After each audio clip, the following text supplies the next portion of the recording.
신분증 사진이나 간단한 본인 확인만으로 비대면 개통이 너무 쉽게 남용되기도 하고, 분실이나 유출된 신분증 이미지로 알뜰폰이 대량 개통되기도 해요. 통신사는 책임을 지지 않는 구조죠. 기존 인증 수단이 사기 친화적이었다라고 볼 수 있어요. 안면 인증은 고객을 불편하게 하려는 제도가 아니라 사기를 못 치게 막으려는 제도인 거예요. 하지만 지금 현장에서 느끼는 체감은 23일부터 휴대전화 개통 시 안면 인증이 도입되는데 이 제도가 추진된 가장 큰 이유는 무엇이라고 보시나요? 핵심만 말씀드리면 명예도용 그리고 비대면 사기 차단이 가장 큰 이유예요. 조금 풀어서 말씀드리면 이번 안면 인증 도입은 편의를 높이기 위한 게 아니라 통제를 강화하기 위한 제도입니다. 한 3가지로 제가 요약을 해드리면 좋을 것 같은데, 첫 번째는 명예도용 대포폰이 통제 불가능한 수준으로 지금 진행되고 있다. 신분증 사진이나 간단한 본인 확인만으로 비대면 개통이 너무 쉽게 남용되기도 하고, 분실이나 유출된 신분증 이미지로 알뜰폰이 대량 개통되기도 해요. 그리고 불법 스팸 보이스피싱 도박 계정을 임의로 생성하기도 하고요. 실제 피해자는 명의자인데 통신사는 책임을 지지 않는 구조죠. 그러니까 기존 인증 수단이 사람을 확인하지 못하는 그런 구조인 거예요. 그리고 두 번째는 온라인 개통 구조 자체가 사기 친화적이었다라고 볼 수 있어요. 대리점이나 업체가 고객의 얼굴을 볼 필요가 없어요. 영상통화를 하더라도 형식적으로 확인하는 거고, 실물과 사진을 구분하지도 못합니다. 서류는 진짜지만 사람은 가짜인 상황이 반복되는 거예요. 그래서 정책 방향이 서류 확인이었던 게 실제 사람 확인으로 완전히 바뀌고 있는 겁니다. 세 번째는 금융 공공인증 수준으로 통신이 변했다는 거예요. 이미 다른 분야는 이렇게 하고 있잖아요. 금융만 봐도 얼굴 인증하죠. 그리고 계좌 인증하죠. 기기도 인증을 해요. 그리고 공공에서 발행하는 것들은 모바일 신분증이나 생체 인증을 한단 말이에요. 하지만 통신은 그렇게 안 했다는 거예요. 이제 통신도 고객 번호가 금융 계좌급으로 관리해야 한다는 거예요. 그래서 안면 인증이 딱 찍힌 이유가 사진 도용이 불가하고 실시간 생체 반응을 확인할 수 있고 대리 개통이 거의 불가능하고 사후 책임 추적이 가능한 거예요. 따라서 비대면 개통의 자유를 줄이더라도 사기 구조를 자체를 막겠다는 겁니다. 한 줄로 정리하면 안면 인증은 고객을 불편하게 하려는 제도가 아니라 사기를 못 치게 막으려는 제도인 거예요. 현장에서 보시기에 안면 인증이 실제로 대포폰 개통이나 보이스피싱 같은 범죄를 줄이는 데 효과가 있을 것으로 보시나요?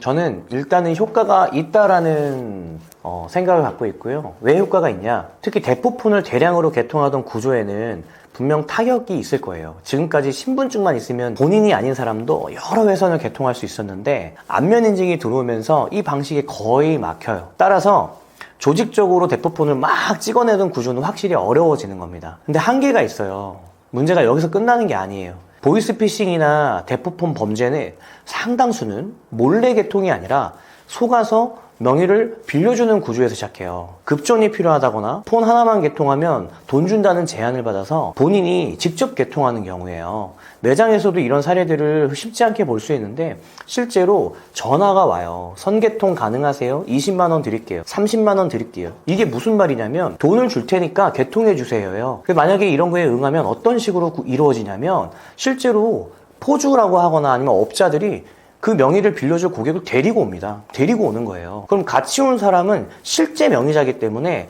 이 구조 안에서는 걸러지지 못하는 거죠. 이 경우 안면 인증은요, 아무 문제 없이 통과되는 거예요. 그리고 또 하나 중요한 점이 있는데 번제는 개통에서 끝나는 게 아니에요. 진짜 문제는 개통 이유가 중요한 거예요. 개통하자마자 해외 발신이 시작되거나 콜 포워딩이라고 내 번호로 걸려온 전화를 미리 지정한 다른 번호로 연결하는 거, 그런 것이 설정이 되거나 특정 패턴으로 여러 회선이 움직이기 시작하죠.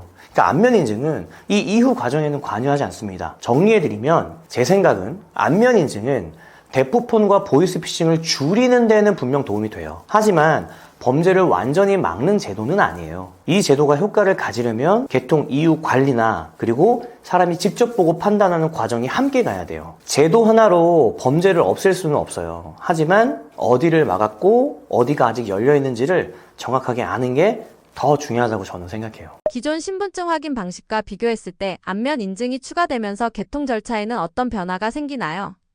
기존에는요, 휴대폰을 개통할 때 신분증 확인만 하면 거의 끝났어요. 그런데 안면 인증이 추가되면서 현장에서 솔직히 말해서 꽤 불편해졌습니다. 예전 개통 방식 설명 드려보면 예전 개통 절차는 되게 단순했어요. 신분증을 확인하고 사진이랑 이름이 맞는지만 확인해보고 OCR이라고 하는 기계에 본인 확인 절차를 한 번만 더 거치면 개통은 비교적 빠르게 끝났어요. 숙련된 직원이라면 몇 분 안 되는 시간 안에 끝냈습니다. 근데 안면 인증이 추가되면서 달라진 점이 뭐냐면 지금 여기에 안면 인증 절차가 하나가 더 붙은 거예요. 고객이 자신의 폰으로 페이지에 신분증 인증하는 페이지에서 신분증을 촬영하고 본인 휴대폰에서 카메라를 들고 고개를 돌리고 눈을 깜빡거리고 지시에 따라 움직여야 돼요. 문제는 이게 생각보다 한 번에 잘 안 되는 거예요. 현재 현장에서 겪는 실제 불편 사례들이 몇 개 있는데요. 어르신 고객들은 카메라 위치부터 헷갈려 하세요. 익숙하지 않으니까. 그리고 마스크, 안경, 조명 때문에 인식이 안 되는 경우도 많습니다. 고객들 답답함을 많이 호소하세요. 왜 이렇게 안 돼요? 아까는 된다더니 왜 또 안 돼요? 또 해야 돼요? 이런 상황이 실제로 지금 자주 발생하고 있습니다. 매우 불편해요. 아직은 시험 단계 같은 느낌이라고 보시면 될 것 같아요. 더 솔직하게 얘기하면 완전한 시스템이 아니에요. 앱이 멈추거나 갑자기 인증이 초기화되거나 다시 처음부터 해야 되는 경우도 생겨요. 현장에서는 이게 정식 도입이 맞나? 이거 진짜 계속 할 수 있나 싶을 정도로 오류가 나는 경우도 있어요. 정리해보면 안면 인증이 추가되면서 보안은 강화됐고요. 하지만 절차는 복잡해졌고요. 시간이 더 걸리고 현장에서는 확실히 불편이 늘었습니다. 지금 이 단계에서는 완성된 제도라기보다는 시험 운영에 가깝다고 느끼는 게 솔직한 생각이에요. 물론 제도가 정착되면 이 불편함은 줄어들 수 있습니다. 하지만 지금 현장에서 느끼는 체감은 분명히 불편하고 아직은 미완성입니다. 일부에서는 생체 정보 유출이나 사생활 침해를 우려하는 목소리도 나오는데 이런 걱정에 대해 어떻게 보시나요? 그렇게 생각하실 수 있다고 생각하는데 안면 인증이 도입되면서 그런 걱정 많이 하실 거예요. 얼굴 정보 유출되는 거 아닌가? 이거 사생활 침해 아닌가? 현장에서 보는 제 생각을 솔직하게 말씀드려 볼게요. 첫 번째는 걱정이 나오는 건 당연해요. 먼저 이 걱정 충분히 나올 수 있다고 봅니다. 얼굴은 지문처럼 한 번 유출되면 바꿀 수 없는 정보잖아요. 그래서 불안하다는 감정 자체는 과민 반응이 아니라고 저는 생각해요. 그런데 실제로 어떻게 처리가 되는지 아실 필요가 있어요. 우리가 흔히 생각하는 것처럼 얼굴 사진이 저장된다거나 어디에 쌓이는 구조는 아니에요.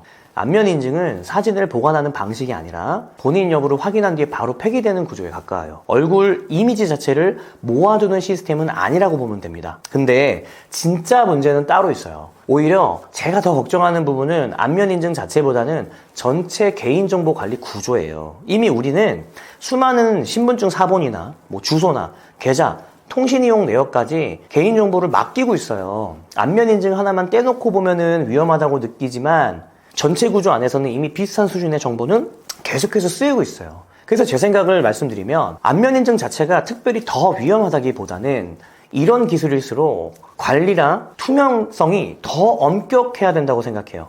믿을 수 있는 매장에서 개통을 하셔야 돼요. 정리해 드릴게요. 생체 정보 유출에 대한 걱정은 이해가 됩니다. 하지만 안면 인증이 얼굴 정보를 저장하는 구조는 아니다. 진짜 중요한 건 안면 인증이 있느냐보다 그 정보를 매장이 어떻게 관리하느냐예요. 보안은 늘 편이나 불편 사이에서 균형을 잡는 문제가 생겨요. 안면 인증도 마찬가지거든요. 완벽하다고 할 수는 없지만 왜 도입됐는지 어디까지 안전한지 정도는 우리가 알고 판단할 수 있다고 생각합니다. 고령층이나 디지털 기기에 익숙하지 않은 분들은 안면 인증 과정에서 불편을 겪을 가능성도 있는데 현장에서는 어떤 대비가 필요하다고 보시나요? 그래서 오늘은 불편하다는 이야기만 하고 끝내기보다는 고객분들이 미리 준비하면 덜 힘들 것 같은 것도 말씀드리려고 해요. 먼저는 패스 앱을 미리 설치하시고 로그인 해두셔요. 가장 중요한 건 패스 앱인데 현장에 오셔서 설치하고 인증받고 아이디 찾고 이 과정이 시간이 꽤 걸리는 분들이 계셔요. 그래서 미리 패스 앱 설치하고 본인 명의로 로그인 해두기, 이 두 가지만 해두셔도 개통 시간이 확 줄어들어요. 그리고 두 번째로는 마스크나 모자, 선글라스 미리 벗고 오시기. 안면 인증은 생각보다 민감해요. 마스크, 모자, 선글라스, 심지어 두꺼운 안경 때문에 인식이 안 되는 분들도 많아요. 촬영할 때는 얼굴이 최대한 잘 보이게 미리 준비해 주시는 게 좋습니다. 그리고 세 번째로는 조명이 있는 자리에서 진행하기. 그러니까 어두운 매장 구석이나 역광이 있는 자리가 있잖아요. 인식률이 떨어집니다. 조명이 있는 자리에서 직원 안내에 따라 천천히 하시면 한 번에 통과할 확률이 훨씬 높고요. 휴대폰 배터리는 여유 있게 가지고 오시는 게 좋습니다. 의외로 많이 겪는 게 배터리 부족이에요. 인증 중에 배터리가 꺼지면 처음부터 다시 해야 되는 경우가 있거든요. 개통 오실 때에는 이제는 배터리 30% 정도는 꼭 유지해서 오시는 게 좋습니다. 그리고 조금 오래 걸릴 수 있다는 마음의 준비를 하고 오세요. 마지막으로 이게 진짜 중요한데요. 예전보다 개통 시간이 좀 더 걸릴 수 있어요. 이거 고객 잘못도 아니고요. 직원들 잘못도 아니에요. 아직 시스템이 정착 중이기 때문에 조금 여유를 가지고 오시면 훨씬 편해집니다. 한 번에 정리해드리면 안면 인증 전에 이것만 준비하셔도 좋아요. 4가지인데요. 패스앱 설치, 그리고 로그인하기, 그리고 얼굴 가리는 것 미리 제거하기, 그리고 3번째로는 배터리 충분히 충전해 오기, 그리고 4번째로는 시간 여유를 가지고 오실. 이렇게만 준비해도 개통 과정이 훨씬 수월해지실 거예요. 이번 시범 도입 이후 정식 제도로 확대될 가능성도 거론되는데 앞으로 휴대폰 개통 절차는 어떤 방향으로 바뀔 것으로 예상하시나요? 지금 안면 인증은 시범 도입 단계라고들 얘기해요. 그렇다면 궁금해지잖아요. 이거 그냥 시범으로 끝날까 아니면 정식 제도로 자리를 잡게 될까? 현장에서 보는 제 입장에서는 저는 확대될 가능성이 높다고 봐요. 왜 다시 되돌아가기 어렵냐? 이 제도는 편의를 위해 나온 게 아니에요. 범죄 통제를 위해 나온 제도예요. 대포폰이나 보이스피싱 문제가 줄어들어 있다는 데이터가 조금이라도 나오면 다시 예전으로 돌아가기는 쉽지 않습니다. 불편해도 오류가 있어도 방향 자체는 유지될 가능성이 크다고 생각해요. 그리고 개통 절차는 더 까다롭게 갈 가능성이 큽니다. 계속 통신은 개통 절차가 점점 까다로워지고 있어요. 앞으로 개통 절차는 지금보다 더 단순해지기보다는 더 확인하는 방향으로 갈 가능성이 높아요. 안면 인증 고도화, 인증 실패 시 추가 절차, 특수 조건에서는 비대면을 제한하거나, 그러니까 빨리 개통보다는 확실하게 개통 쪽으로 무게가 실릴 것 같다는 거예요. 그리고 비대면 개통은 구조가 바뀔 수 있다. 특히 온라인 비대면 개통, 온라인 개통들 많이 했었잖아요. 지금 방식 그대로 유지되기가 어려워 보여요. 단순 클릭 몇 번으로 끝나는 구조 쉬웠잖아요. 이런 점점 줄어들고 사람 확인이 개입되는 형태로 바뀔 가능성이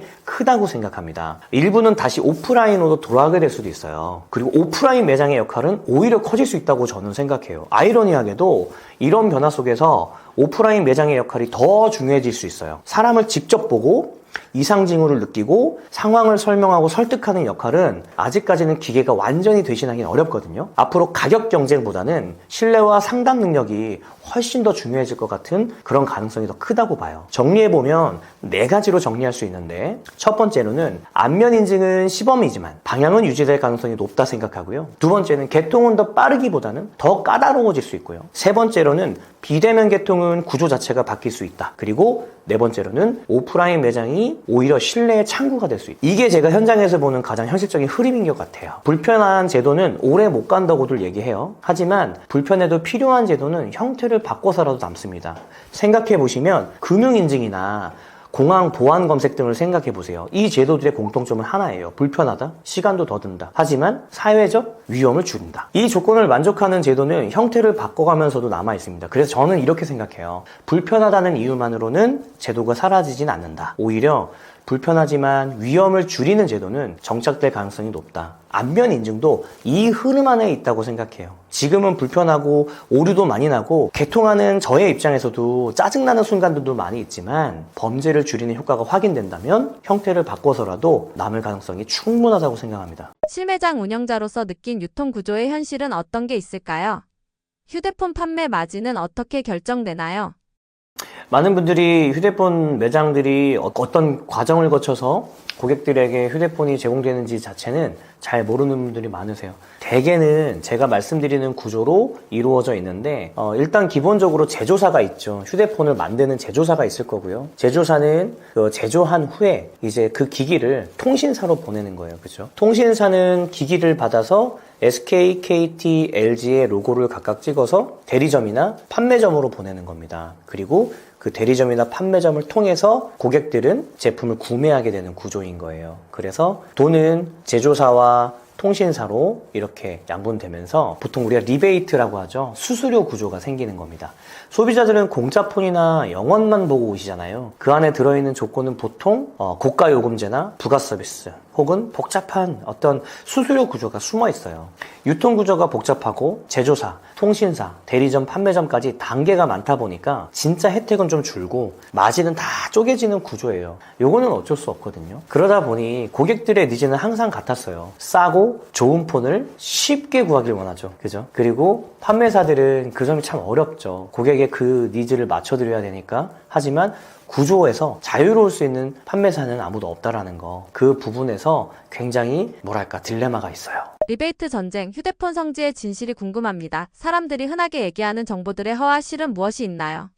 리베이트, 간단히 말해 통신사가 매장에 지급하는 판매 장려금이에요. 성지라고 불리는 곳들은 리베이트를 최대한 고객에게 돌려주는 구조다라고 쉽게 이해하면 되는데 그만큼 경쟁도 치열하겠죠. 하지만 진짜 중요한 건 그게 아니라 그런 혜택이 언제든지 바뀔 수 있고 대부분 조건부의 형태라는 거예요. 어떤 성지는 고가요금제, 가족결합, 부가서비스 가입, 심지어 특정 기간 유지 조건까지 있어요. 그래서 조건 안 보고 싸다고만 구입하면 절대 안 돼요. 그리고 반드시 계약서를 꼼꼼히 보셔야 합니다. 소위 우리가 간판만 성지라는 것 말고요. 우리가 알고 있는 진짜 성지라고 하는 것은 솔직히 말씀드리면 정상 판매업소라고 보기는 어려워요. 그쵸? 계약서를 받아보시기도 어렵고 그곳에 가면 질문도 받질 않아요.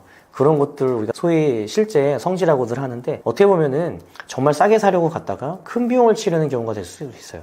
조심하셔야 되는 게 분명하고 다시 한번 강조드리지만 계약서가 정말 중요합니다. 계약서를 고객님들 잊어버리지 않으셨으면 좋겠어요. 매장 방문 시 반드시 체크해야 할 것들에는 무엇이 있나요?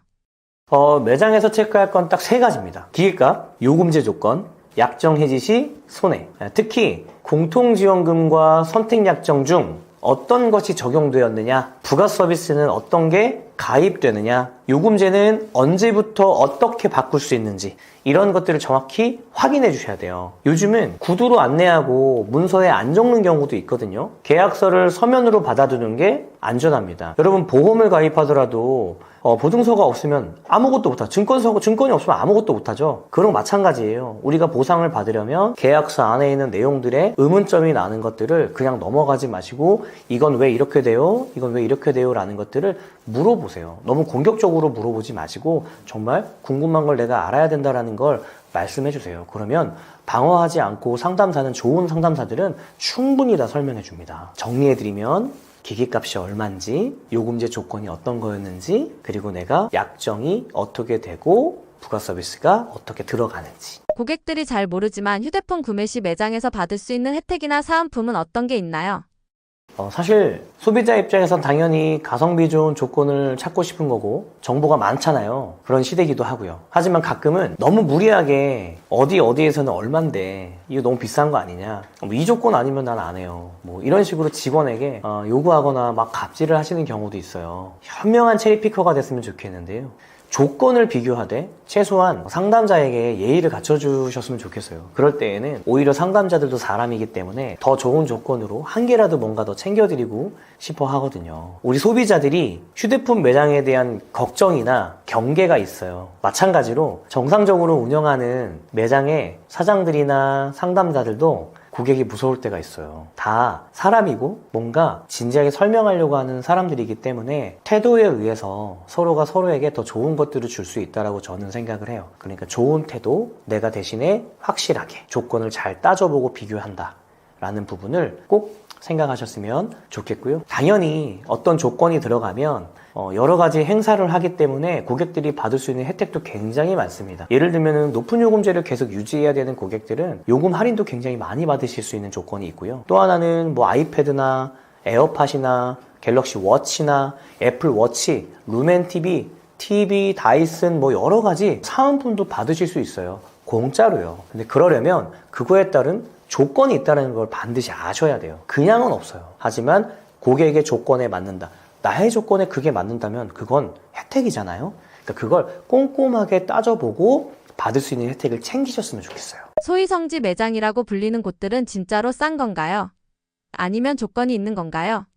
간판만 성지 말고 우리가 알고 있는 뭐 좌표를 찍고 간다 소위 이렇게 속되게 표현하는 그런 성지, 정말 저렴한 건 맞습니다. 인정합니다. 특정 시점에 특정 조건이 맞아 떨어질 때 정말 저렴해요. 하지만 대부분 일반 매장에선 따라하기 힘든 마케팅성 판매나 적자를 감수하는 조건들이 붙어 있어요. 예를 들면 3개월 이상 고가요금제 유지, 뭐 가족결합 필수, 뭐 부가 서비스 2건 이상 가입, 뭐 이런 조건들인데 나중에 모르고 가입하셨을 때에는 위약금 폭탄 맞는 경우가 있습니다. 주변에 생각보다 많이 있으니까 주의해야 돼요. 그런 것들 차치하고 일단 정말 우리가 생각하는 성지에 갔었을 때에 우리가 우려할 수 있는 피해 사례들이 여러 개 있는데 간단하게 정리해보면 이런 거예요. 이제는 정말로 개인정보가 많이 중요해졌어요. 통신이요. 옛날에 아무것도 아니었지만 이제는 이 통신이 거의 자기 금융계좌나 금융자산과 같은 급으로 중요하게 분류돼야 될 만큼 보안이 필요해진 겁니다. 그래서 안면 인식도 하는 거잖아요. 그래서 중요한 건 뭐냐? 성지 같은 매장은